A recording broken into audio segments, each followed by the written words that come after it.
On vit en société. On ne peut pas accomplir son destin, même si on le voudrait, peut-être. Peut-être que c'est votre cas. En se déconnectant de la société. Et du coup, les gens nous jugent constamment. Les gens nous jugent sur nos qualités, nos défauts, nos pensées, nos actions. Et je pense, et je m'inspire bien sûr des philosophes stoïciens, qu'il y a deux grandes qualités de l'esprit à travailler constamment. Je vous ai parlé de la clarté mentale, bien sûr. Je vous ai parlé d'avoir de l'énergie. Je vous ai parlé d'avoir une vision, par exemple. De choses qui sont très, très, très importantes. Mais les deux qualités à travailler, je pense, constamment, tous les jours, et même sur les petites choses, sont en premier l'honneur et en deuxième le courage. L'honneur. Pourquoi l'honneur ? L'honneur se joue sur des très petites choses, mais qui se transforment en de grandes mers, en de grands océans, ces petits ruisseaux. L'honneur d'abord pour votre conscience. L'honneur d'abord pour le respect de votre intelligence, de votre âme. De mon intelligence, de mon âme. Tous les jours, l'honneur se travaille pour ça. Il commence avec l'humilité, mais il continue surtout avec le travail du fait de tenir ses promesses, du fait d'être quelqu'un de fiable, rien que par votre philosophie déjà, et ensuite par vos actions. Quel résultat ? Franchement, si on le voit de façon utilitariste, avoir un honneur, vous savez déjà, rien que pour l'argent, que c'est la clé du business. Pourquoi ? Je vous ai dit, on vit en société. L'argent se transfère. Vous ne pouvez pas gagner d'argent tout seul. Il n'y a pas d'arbre à argent encore. L'argent se transfère. C'est une énergie. Eh bien, demandez à des pros du business, quelle est la clé du business ? Ils vont vous dire, la confiance. Si vous achetez un iPhone, c'est parce que vous avez confiance en Apple. Eh bien, pour avoir la confiance, il faut avoir de l'honneur. C'est le number one. Si vous n'avez pas d'honneur, si vous ne tenez pas vos promesses, même les petites promesses, vous allez avoir moins de confiance. Et moins de confiance, donc moins d'argent. Mais aussi, ne parlons pas que d'argent, parlons de la nature. Je pense que c'est important d'avoir, d'une certaine façon, la confiance de la nature.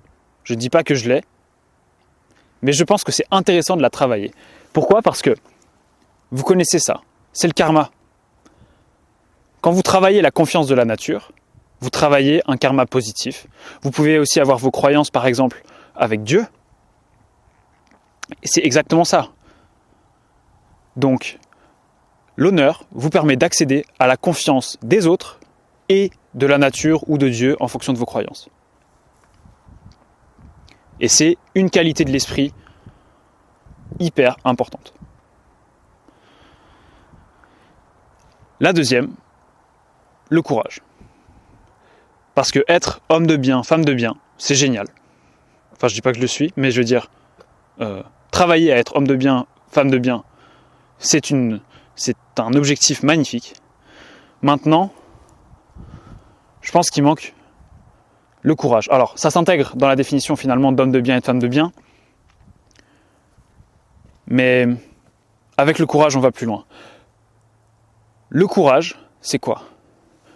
Le courage, c'est pas ne pas avoir de peur, vous le savez. C'est savoir gérer sa peur. Pour quand même, pas forcément agir, mais déjà penser. Avoir le courage de penser.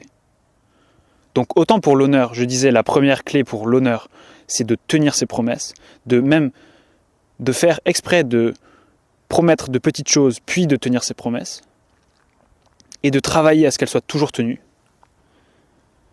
Et c'est pas facile, et personne n'est parfait. Mais pour le courage, il s'agit d'oser penser. Laisser la place déjà à la pensée pour qu'elle soit en nous, parce qu'on l'a. Vous pensez des fois, je pense que c'est le cas pour certaines personnes, vous pensez que vous n'arrivez pas à penser, C'est juste parce que vous avez trop de brouillard autour, trop d'ondes littéralement, mais trop de brouillard, trop de musique, trop de choses. Et là, donc ça, c'est la pensée. Mais ensuite, il y a le courage de se dresser pour ou contre quelque chose, comme je l'ai dit dans ma vidéo de timide à Balek. Se dresser pour quelque chose, rien de mieux que pour accomplir son destin. Se dresser pour vos valeurs, se dresser pour une cause, même si c'est, je sais pas, la cause animale, la cause de la nature, pour quelque chose. On est là, pas pour être neutre. On est là, pas pour être... Voilà, quand on regarde un électrocardiogramme, ça fait touk, touk, touk, touk. Ok ? Une onde, ça monte, ça descend aussi. C'est pas comme ça. C'est pas comme ça pour avoir un pic le vendredi soir en se mettant une mine. Non. Le courage, c'est le courage de se dresser aussi contre quelque chose et pour quelque chose. Contre quelque chose, parce que la vie est partiellement négative. La vie est partiellement négative. Et il faut savoir ne pas être trop gentil. Il faut savoir dire non. Si vous voulez réussir, si on veut réussir, il faut savoir dire non. Il faut savoir trouver la direction, puis dire non. Quand les choses qu'on vous propose ne sont pas dans cette direction. Ça, c'est du courage. Si on manque de courage, on dit oui à tout et on va nulle part. Et ensuite, c'est le courage dans la tête, après les actions, de continuer d'y croire. Le courage de persévérer. La persévérance, c'est du courage. Donc voilà. Une proposition de structure de l'esprit. Je ne dis pas que c'est la réponse unique, comme d'habitude. Honneur, courage.